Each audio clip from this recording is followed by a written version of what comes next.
لازم برای شربت باقلوا: آب 1 پیمانه، شکر 1 پیمانه، عسل 1/4 پیمانه، پودر زعفران 1/8 قاشق چایخوری، پودر هل 1/2 قاشق چایخوری، آب لیمو 1 قاشق چایخوری، گلاب 2 قاشق غذاخوری.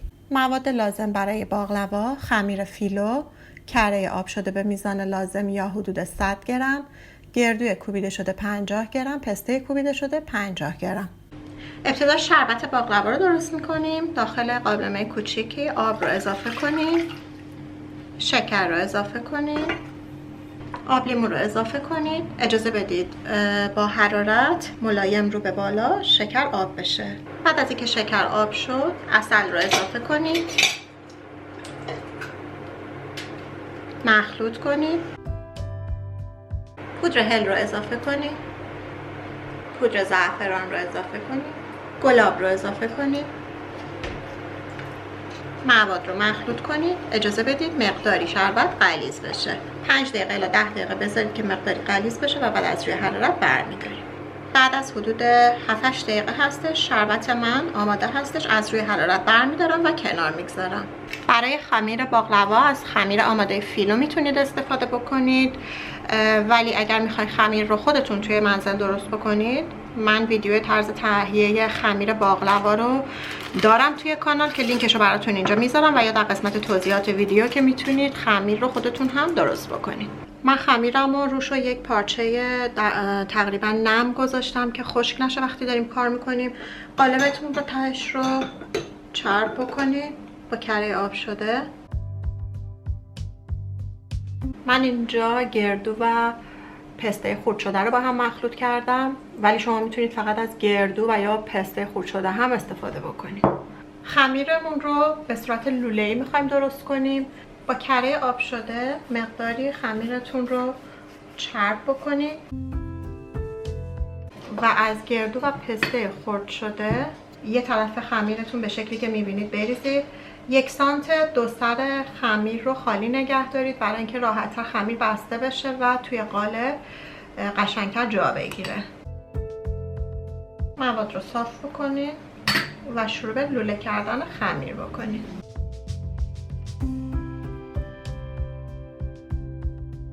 دو سر خمیر رو بگیرید و به ظرفتون منتقل بکنید و سعی بکنید که به این شکل کاملا در یک لاین خمیرتون رو جا بدید و پارچه خیستون رو دوستان روی خمیری که توی قالب میندازید بذارید که خمیر خشک نشه و به همین شکل تمام قالبمون رو پر میکنیم.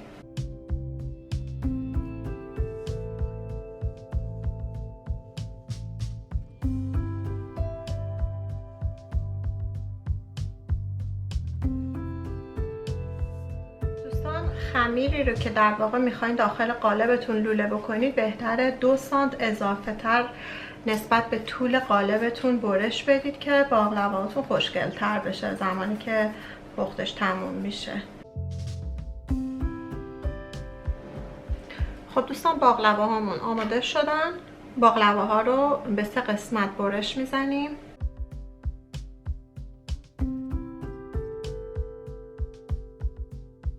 و بعد از کره آب شده روش براش میکنیم.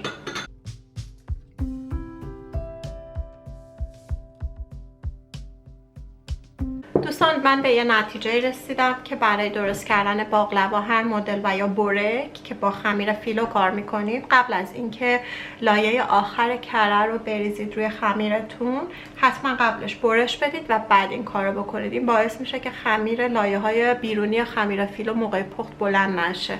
این چیزی بود که من طبق تجربه به دست آوردم. باقلوامون رو برای مدت 30 دقیقه تا 40 دقیقه بستگی به حرارت فرن تا زمانی که طلایی بشه داخل فرن 180 درجه سانتیگراد و یا 350 درجه فارنهایت میذاریم.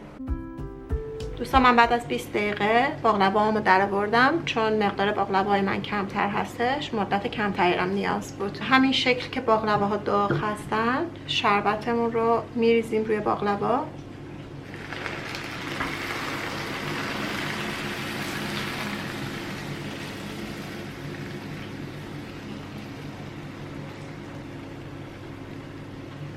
اجازه بدید چند ساعت تو فضای اتاق بمونه تا شهد به خورد باقلواها بره و کاملا باقلوا خنک بشه و بعد میتونید سرو بکنید. بعد از اینکه باقلواتون خنک شد میتونید با پودر پسته روش رو تزیین بکنید.